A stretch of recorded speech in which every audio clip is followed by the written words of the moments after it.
జిల్లాలకెళ్ళి అటు జిల్లాలకెళ్ళి నరసన్న గుట్టకు బగ్గ లైన్లు కడుతున్నారు. కింద పార్కింగ్ మొత్తం నిండిపోతుంటది. బస్ ఎక్కి కూర్చుంటే చక్కగా మీదికి తీసుకుపోతారు. ఇక పొద్దుముక పోయిండ్రా అంటే నిమ్మలంగా దర్శనం చేసుకొని గుడంతా తిరిగి రావచ్చు. చుట్టూరా ప్రకృతి అందాలు చూడొచ్చు. దినం బొచ్చడు మంది పోతూనే ఉన్నారు గాని ఈ 6 రోజుల సంది ఇంకింత పెరిగిండ్రు భక్తులు. ఎందుకంటే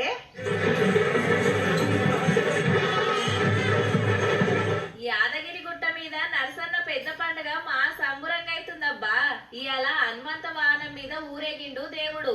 ఆటపాటలు జోరుగా నడిచినాయి. ముంగట నాట్యం చేసుకుంటా దేవునికి గిట్ల ఎల్కం చెప్పిండ్రు చెల్లెమ్మలంతా. జిల్లా కలెక్టర్ పెద్ద ఆఫీసర్లు వచ్చిండ్రు. గుడంతా పూలతో సింగారిస్తే మస్త్ అనిపిస్తుంది. లైట్ల ఎల్తుర్లా బంగారు రంగుల చెక్కున మెరుస్తుంది గుడి.